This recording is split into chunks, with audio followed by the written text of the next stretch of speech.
नमस्कार। भ्रामक विज्ञापन मामले में रामदेव की मुश्किलें लगातार बढ़ती जा रही हैं। अपनी बेअंदाजी विवादित बयानों से मीडिया में बने रहने वाले कथित बाबा रामदेव पर लगातार शिकंजा कसता जा रहा है।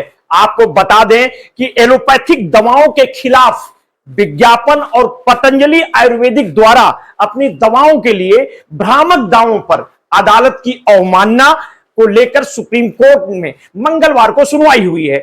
न्यूज 18 की रिपोर्ट्स के अनुसार जस्टिस हिमा कोहली और जस्टिस असहानुद्दीन अमानुल्लाह की बेंच ने जब इस मामले की सुनवाई की, तब कोर्ट रूम में योग गुरु रामदेव और पतंजलि आयुर्वेद के एमडी आचार्य बालकृष्ण मौजूद रहे।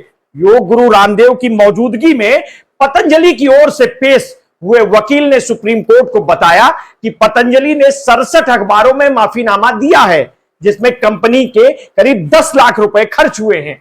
सुप्रीम कोर्ट ने रामदेव के माफीनामे को एक बार फिर से स्वीकार नहीं किया और कहा कि मामले की सुनवाई 30 अप्रैल को होगी और अगली सुनवाई में रामदेव और बालकृष्ण को पेश होना होगा। जब इस मामले की मंगलवार को सुनवाई हो रही थी, तब सुप्रीम कोर्ट ने पूछा, आखिर कल माफीनामा दाखिल क्यों किया गया? ये तो पहले ही कर दिया जाना चाहिए था।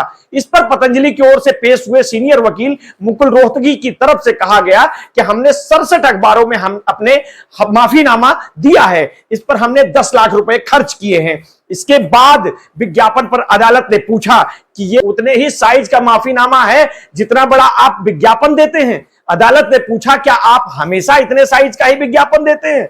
जब पतंजलि के वकील मुकुल रोहतगी ने कहा कि कंपनी ने विज्ञापन पर लाखों खर्च किए हैं, तो अदालत ने जवाब दिया कि इसकी हमें कोई चिंता नहीं है।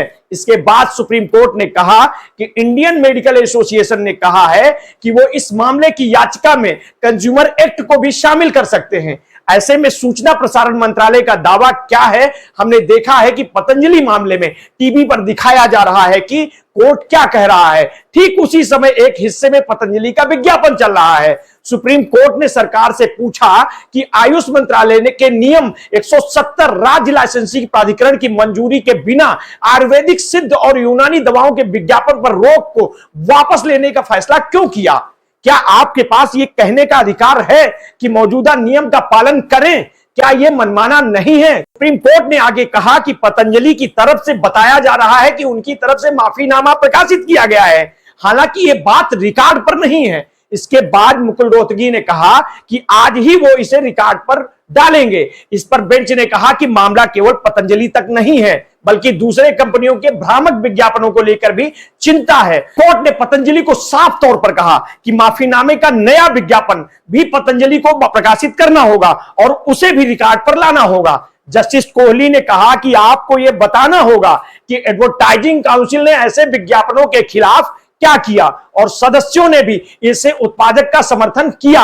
आपके सदस्य दवाइयां लिख रहे हैं, जिस तरह से कवरेज हमने देखा है, अब हम सभी को देख रहे हैं। हम बच्चों, शिशुओं, महिलाओं को देख रहे हैं और उन्हें किसी को भी धोखा नहीं दिया जा सकता और केंद्र सरकार को इस पर जागना चाहिए। केवल इस अदालत के समक्ष प्रतिवादियों तक ही सीमित नहीं है, बल्कि अन्य एफएमसीजी भी जनता को भ्रमित करने वाले भ्रामक विज्ञापन प्रकाशित कर रहे हैं। विशेष रूप से शिशुओं, स्कूल जाने वाले बच्चों और वरिष्ठ नागरिकों के स्वास्थ्य को प्रभावित कर रहे हैं, जो उनके उत्पादकों का उपभोग कर रहे हैं। आपको बता दें, विवादित कथित बाबा रामदेव के दावे और उनके प्रोडक्ट्स बार बार जांच में फेल होते रहे हैं। आर्मी कैंटीन से लेकर नेपाल तक पतंजलि के प्रोडक्ट बैन किए जा चुके हैं। रामदेव लोगों को भरोसे में लेकर लोगों के जीवन के साथ खिलवाड़ करते आए हैं, पर इस बार सुप्रीम कोर्ट में बुरे फंसे हैं। अब देखना है कि इनका भाग्य इन्हें बचाता है, फिर इन्हें दंडात्मक कार्रवाई का सामना करना पड़ेगा।